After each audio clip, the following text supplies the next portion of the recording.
삼국지에서 가장 유명한 장면을 꼽으라면 열의 아홉은 이 장면일 겁니다. 복숭아꽃 흩날리는 뜰에서 세 남자가 하늘에 명세합니다. 같은 해 같은 달 같은 날씨 죽기를 원하나이다. 노원결에. 그런데 정사 삼국지를 처음부터 끝까지 뒤져도 이 장면은 없습니다. 복숭아밭도 맹세도 의형제의 예도 없습니다. 정사관우련의 기록은 단 한 줄입니다. 잘 때는 같은 칭찬을 썼으며 그 은혜가 형제와 같았다. 형제 같았다는 것과 형제가 되기로 맹세했다는 것은 다릅니다. 셋 중 누가 형인지 나이를 따졌다는 기록조차 없습니다. 1500년을 이어온 결의는 소설이 지어낸 것입니다. 오늘은 이렇게 갑니다. 여러분이 아는 유비의 명장면들을 하나씩 정사해보겠습니다. 남는 것과 사라지는 것, 그리고 그 자리에 드러나는 진짜 유비를요. 먼저 인물부터. 연희의 유비는 자주 울고 자주 사양하고 싸움은 아우들에게 맡깁니다. 유비의 강산을 울어서 얻은 것이라는 속담까지 있지요. 정사 선주전의 첫 페이지에는 전혀 다른 청년이 있습니다. 책 읽기를 그다지 즐기지 않았고 개와 말과 음악과 아름다운 옷을 좋아하였다.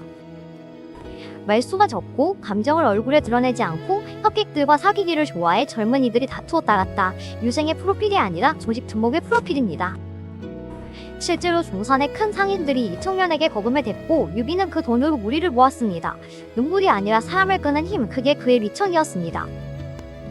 연희의 유명한 장면 하나. 시골 강철관 도구가 거들먹거리자 성질 급한 장비가 그를 나무에 묶고 매질하고 유비가 달려와 말립니다. 정사에서 이 사건의 범인은 유비 본인입니다. 면담을 거절당한 유비는 곧장 방으로 쳐들어가 도구를 결박하고 곤장 200대를 쳤습니다.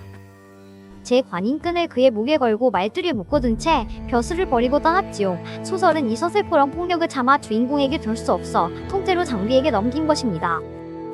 유비의 진짜 크기를 가장 정확히 잰 사람들은 그의 적입니다. 조조에게 얹혀 살던 시절 함께 밥을 먹다 조조가 지나가듯 말합니다. 지금 천하의 영웅은 그대와 나뿐이요. 원소 같은 무리는 셈에 넣을 것도 못 돼요. 유비는 들고 있던 수저를 떨어뜨렸습니다. 빈털터리 식객의 속을 천하 최고의 안목으로 꿰뚫어본 순간입니다. 주유는 유비는 효웅이니 절대 놓아 기르면 안 된다고 송건에게 경고했고 조조의 참모들은 하나같이 그를 죽이라 진언했습니다. 상대의 라이벌 전원이 울보가 아니라 맹수를 보고 있었습니다. 연희는 유비에게서 장수의 얼굴도 지웠습니다. 제갈량의 화려한 데뷔전으로 유명한 방망파화봉. 정사를 보면 이 전투는 삼국초려보다 몇 대 전 일입니다. 영체를 스스로 불사르고 거짓 호태로 하우던과 우금을 복병에 끌어들여 격파한 지휘관은 제갈량이 아니라 유비였습니다. 그 병력의 정점이 한 줄입니다. 정군산에서 하우연을 베고 조조가 몽소 대군을 끌고 오자 험지에 버텨 끝내 물러가게 했습니다. 평생의 숙적을 정면에서 이긴 유일한 순간 그 총사령관이 유비입니다. 그런데 이 사나운 효웅에게는 칼로는 설명되지 않는 힘이 있었습니다. 평원 시절 유비를 깔보던 토호가 자객을 보냈습니다. 유비는 그가 자객인 줄도 모르고 후하게 대접했고 자객은 차마 찌르지 못하고 사실을 털어놓고 떠났습니다. 정사는 이렇게 덧붙입니다. 선주가 인심을 얻으니 이와 같았다. 죽이러 온 사람마저 돌려세우는 무언가가 이 사람에게는 있었습니다. 당양에서 조조의 기병이 하루 300리로 추격해 올 때 유비를 따라 나선 백성이 10만이었습니다. 참모들이 백성을 버리고 강릉을 지키자 했을 때 그 대답이 정사에 남아 있습니다. 큰일을 이루는 근본은 사람이다. 사람들이 나에게 귀의하는데 내가 어찌 참아버리고 가겠는가. 그리고 그는 정말로 백성과 함께 걸었습니다.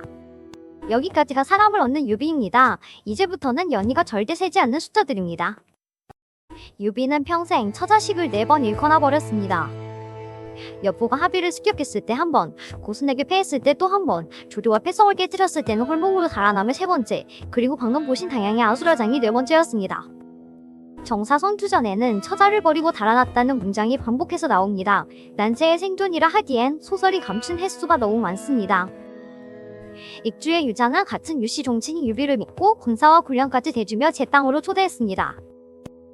유비는 그 헌대를 받으며 1년 넘게 인심을 모으다가 기회가 오자 칼끝을 돌려 은인의 땅을 빼앗았습니다. 어떤 인의로도 포장되지 않는 동조에 향한 탈취였습니다. 훗날의 역사가들도 이 대목만은 유비를 변호하지 못했습니다. 그리고 가장 낯선 사실 하나, 유비가 황제가 되던 그때 한나라 황제 헌제는 살아있었습니다. 조비에게 자리를 넘긴 헌제는 폐위됐을 뿐 멀쩡히 살아있었지만 툭에는 황제가 시해당했다는 소문이 전해졌고 유비는 이를 받아 상복을 입고 장례를 선포했습니다. 시효까지 올렸지요. 효민황제. 살아있는 황제의 장례를 치러야 한나라의 계승자로 즉위할 명분이 서니까요. 실제로 헌제는 그 뒤로도 13년을 더 살았습니다. 유비보다 11년을 더요. 위선이라 부르지 난세의 명분이라 부르지는 여러분의 몫입니다. 그런 유비의 마지막 선택도 계산과는 거리가 멀었습니다. 관우가 죽었습니다. 예순의 황제는 온 나라의 반대를 무릅쓰고 복수의 전쟁을 일으켰고 일행에서 40년의 정예를 다 태웠습니다. 평생 냉정과 열정 사이를 오가던 효옹의 마지막에 이긴 쪽은 열정이었습니다. 그 선택이 그를 죽였습니다. 백제성에서 그는 제갈량에게 나라를 맡기며 말합니다. 내 아들이 도울만 하면 돕고 재주가 없거든 그대가 스스로 취하시오. 신하에게 나라를 가져가라 말한 군주는 역사에 그가 거의 유일합니다.